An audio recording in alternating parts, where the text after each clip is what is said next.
My last video was 7 minutes long, and that's just too long. So I got a lot to say. A lot's been going on, but I'm gonna try to go really quick as I can. Okay, first thing, because there's like drama things going on. The first thing is somebody's missing with my son Andrew. He lives in an apartment, and so far somebody went in his car, stole some stuff. He never got it back. Then they left a wallet in there. So my wife found out who that person is. It was a girl. Went to where she worked at and told her if her, asked her if her wallet was missing, and she said, "Yeah, it was in my car. I thought I just lost it." So anyway, she ended up. She wanted it back, but she said, "I'm going to give it to the police, and you can get it from there." And the woman said, "No problem." So she went up there, gave the police the wallet, and then found out from the police that there's this game going on where people will go in your car and steal stuff and put it in other cars. It's been going on for a few weeks. So it wasn't the woman who did that. It was actually somebody. And the police are still trying to figure out who it is. Also, my son's car got hit by another car. It didn't do a whole lot of damage, but they left. They didn't leave no note or nothing. Um, and then on top of that, the newest thing was he was getting ready to go to work. He stopped here for a second, and he had discovered he drove here on a flat tire. Somebody took a knife and stabbed his tire. It's right on the side of the wall. A perfect knife mark. You know what I mean about this? So he had to put on the dummy tire, and he has no money to buy a new one, so screwed. And so it upset me too. I go like, bring your car here every day after you work, and then that way it'll be protected because I got cameras on this place. And he didn't want to do it. So he did work out something with the boss, the landlord, and they're going to set up a security camera. And plus, now he parks in the front instead of the back. But it just pisses me off. Somebody keeps messing with my kid. All right, so that's that. Second thing, Steven. He got fired from his job. Well, how do I explain this? My wife had an affair, which I've already made videos about that. Had an affair on me after 3 years. That guy, I call him the affair man, he had a roommate. And this roommate has a girlfriend, and that's the person who's causing the problems. The girlfriend works at the same place that my son worked at. She went to the bosses and said that Chelsea said to her during her job, Chelsea was at work supposedly when this was said, and told her that Steven got fired from his job for stealing from the register, which is not the reason why he got fired. And I can't understand why the woman wanted to tell the bosses because they know why they fired him. Why would she go and say that unless she's trying to get Chelsea in trouble or something? Well, Chelsea did something that I wouldn't do. Okay, and I understand why she did it and all that, but I wouldn't do it. You got to have balls to do this. She goes to the job, goes in there and jumps that woman's ass in front of customers and in front of the bosses, and the bosses allowed it to happen. They just sat back and watched this thing unfold. And Chelsea even threatened her that, you start talking about stuff like saying that I'm saying things again, I'm going to kick your ass. And you just shouldn't do that part. That part you should not do because you can get, there's witnesses. You can get terroristic threat for that.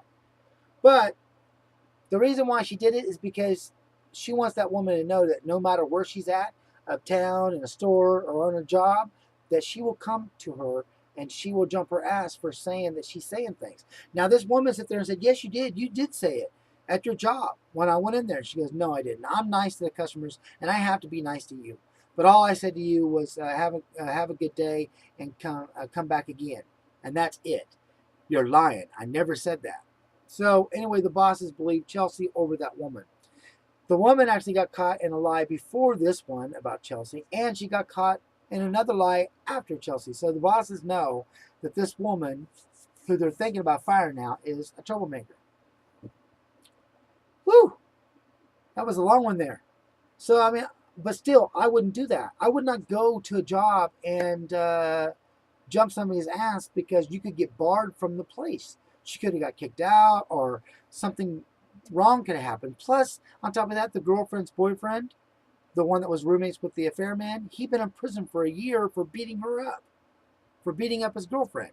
They were broken up for quite a while, and then he went to another state and got her and brought her here. And the guy drinks all the time. And, well, just like right after that incident happened, Chelsea went to Casey's and they came in there, the boyfriend and the troublemaker. And the girl ignored Chelsea, didn't even look at her, went right in the store. But he confronted Chelsea and said, like, if you have a problem with my girlfriend, then you're going to have a problem with me. He basically threatened her without really threatening her. He didn't come out and say, I'm going to kick your ass, but you can get the impression that that's what he's going to do. So then the next day he goes to Chelsea's job and says, I'm sorry, I was drinking. I didn't mean to say what I said and all that. There was more things that was said, but you get the point. The point is, I'm telling her, look, see, you miss with somebody who's got a boyfriend who's been in prison for beating her up, for beating up a woman.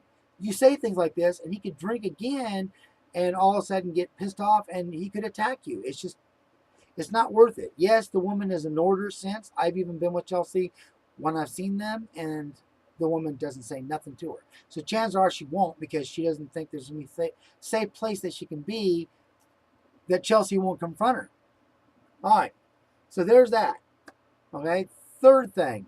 There's this weird thing going on. This guy parked in front of my house, or parked over in front of my property, got out, he watched my house, looked at my play area for the kids, and then was looking at a field of corn.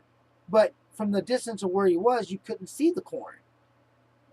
I don't get it. And I went back to my driveway because, I'm trying to figure out why that guy's there. He walked through my property.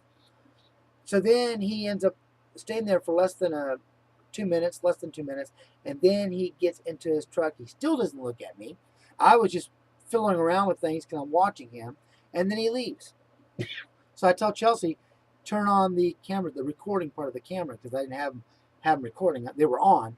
But anyway, then the next day, the guy shows up again at the end of my driveway, and he parks right, flat, so you couldn't even get out of the driveway if you were trying to leave. And he was there for less than 2 minutes, and then he drove away. This guy, is younger than me, got a hat, a white hat. It's a white pickup truck, a big one. And I just don't, there's something weird about this whole thing. I don't know. I've been watching the cameras closely. I haven't seen him come back since. So 1 day's passed by that I haven't seen him. But it's just odd. He was looking at something that you really couldn't see.